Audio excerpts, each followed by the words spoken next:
Y bueno, para hablar no de propósito, sino de cuidarnos y cuidar lo que compartimos o cómo tenemos interacción en redes sociales, tenemos en la línea telefónica a José Manuel Acosta del Instituto Politécnico Nacional y de Sonora, que nos va a hablar sobre Sonora Cibersegura. Buenas tardes, José Manuel, ¿cómo estás? Muy buenas tardes, Maro. Excelente tarde para ti y todos tus radioescuchas.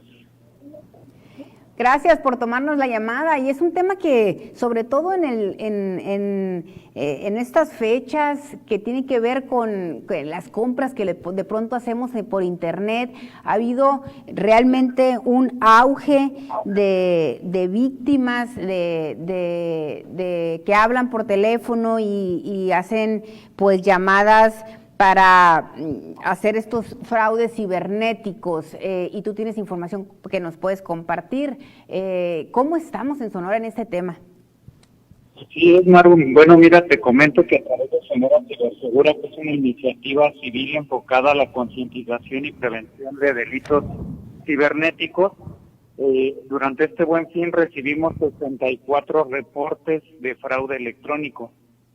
De estos 64 reportes, 33 fueron de Cajeme, 26 de Hermosillo y 5 de Navojoa. Principalmente estos reportes de fraude pues se debieron a engaños en donde las víctimas depositaban por algún producto y una vez que realizaban este pago pues no les era enviado o entregado su producto, ¿no? O sea, literalmente fueron engañados. Los montos de estos fraudes cibernéticos fueron desde los cientos de pesos hasta los cientos de miles de pesos, que en el caso más grave fue por 145,000 pesos. ¿Pero cómo? Un señor en Hermosillo que depositó a través de una página de internet que ofrecía la venta de vehículos de medio uso. ¡Qué lamentable! ¿Y qué podemos hacer? Porque, y sobre todo me imagino que son personas que no saben utilizar, o cómo podemos evitar estos ciberfraudes. Bueno, aquí es importante mencionar que la mayoría de víctimas saben utilizar internet, redes sociales y correo electrónico, pero aquí principalmente los fraudes se deben al desconocimiento o poder verificar correctamente la veracidad de las tiendas en línea, las páginas de internet, o confirmar que los vendedores sean legalmente autorizados o constituidos. Aquí las principales recomendaciones de entrada es utilizar nuestro sentido común, ¿no? Que es nuestro mejor antivirus, pues verificando que la oferta no sea demasiado irreal, es decir, si un producto tú sabes que cuesta 2,000 pesos y te lo están ofreciendo en 200 o 500 pesos, pues ya es una primera señal de alerta, ¿no? Alerta, ¿no? Exacto. En segundo lugar, pues una vez que hayamos decidido realizar la compra o el pago, antes de hacerlo, verificar que esa tienda o vendedor esté legalmente constituido o por lo menos tenga una ubicación física o domicilio para poder hacer una reclamación o en su defecto alguna devolución del producto que hayamos adquirido. También otra recomendación es realizar una búsqueda en buscadores en internet como Google del nombre de la empresa o del vendedor acompañado de la palabra fraude.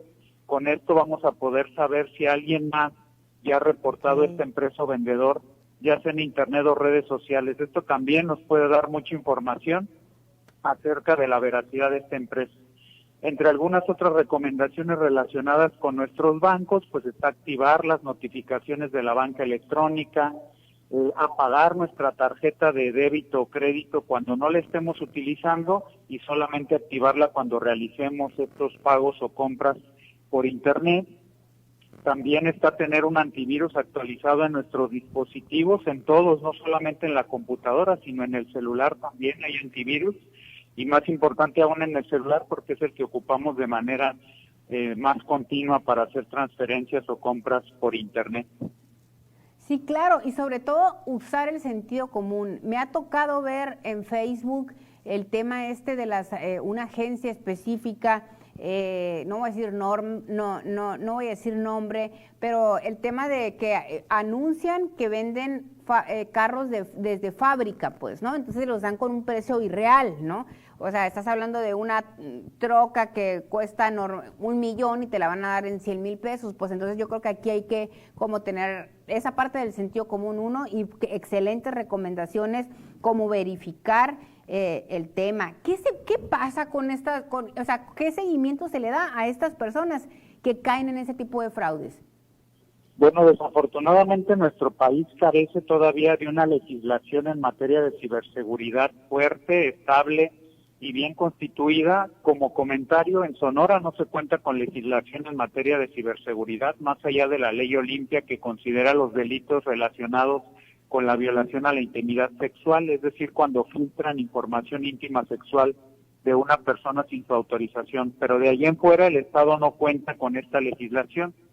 Además, esto aunado o combinado con que actualmente la Policía Cibernética Estatal no tiene todavía un responsable en la dirección o una responsable, y esto ya tiene un poco más de 3 semanas, entonces esta parte también es importante en cuanto a la atención de este tipo de delitos o fraudes. Ahora complementado, la Policía Cibernética Estatal tiene un nivel solamente de prevención y patrullaje cibernético, quiere decir que todavía no realizan investigaciones a nivel forense digital que pudieran ayudar a resolver este tipo de casos. Además de que las autoridades donde se levantan las denuncias, como el Ministerio Público o la Fiscalía del Estado, pues en muchos casos estos servidores públicos no cuentan todavía con la capacitación necesaria para poder tipificar estos delitos de manera correcta. Entonces, en la mayoría de los casos, más del 99% de los casos de reporte o denuncias que se han llegado a levantar cuando las víctimas denuncian, desafortunadamente no se llega a nada y la víctima tiene que asumir en muchos de los casos la pérdida de su dinero. Ahí la recomendación pues es acudir ante la Conducef para levantar el reporte y tratar de hacer la mediación con el banco, pero generalmente el banco pues en muchos de los casos decide no pagar porque pues no fue culpa de la institución financiera, ¿no? Entonces fue un fraude en el que cayeron y pues iniciar procesos legales contra un banco por cantidades pues hasta cierto punto bajitas para el banco, pues a veces puede salir más caro el proceso para la víctima que recuperar el dinero. Entonces aquí la mejor arma es la prevención, concientizar a la población para que no caigan en este tipo de fraudes cibernéticos. Sí, claro, prevenir siempre y en todos los aspectos. Hay que recordar, si hacemos un listado, lo más importante, utilicemos el sentido común, hay que verificar, hay que checar en internet si la persona que está vendiendo ya tiene alguna denuncia de fraude y también sobre todo, pues no ser tan confiados. Yo creo que esa es como y parte del sentido común, ¿no? Tenemos que verificar a dónde entregamos o a quién le entregamos el dinero por alguna compra que sea hasta cierto punto fiable. Y por otro lado, también, José Manuel, un gran reto para la autoridad en términos de qué hacer con la gente que se está dedicando a estafar, pues si habiendo legislación, si habiendo sanciones, aún así se cometen los delitos. Y porque finalmente vivimos en un país donde no pasa nada, pues más cuando no la hay, cuando no hay esas herramientas que para poder tener incluso capacitada a la gente para atenderla, ¿no? Más allá de decir, no, pues es que fue muy confiado, ¿te parece?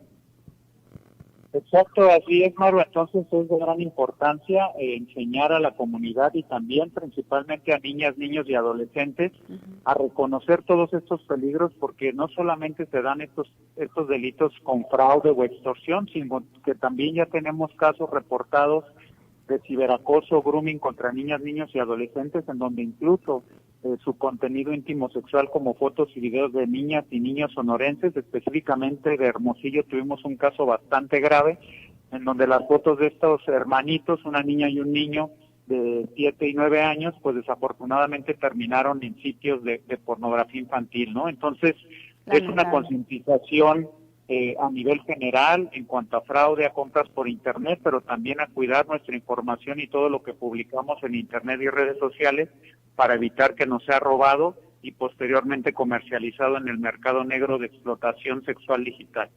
No, un tema que nos da para otra plática contigo, José Manuel, si nos permites, la próxima semana y hablar sobre ese tema en específico, sobre todo porque de pronto somos muy confiados y subimos las fotos y no tenemos la seguridad en las redes sociales, y no solo de nosotros como adultos, sino de nuestros niños. ¿Te parece? Claro que sí, Manu, será un placer. Muchas gracias por tomarnos la llamada, y te buscamos la próxima semana para poder hablar sobre este tema de trata, y que finalmente nosotros lo estamos permitiendo a través de las redes sociales. Gracias por recibirnos la llamada, y con esto nos vamos a un corte y regresamos.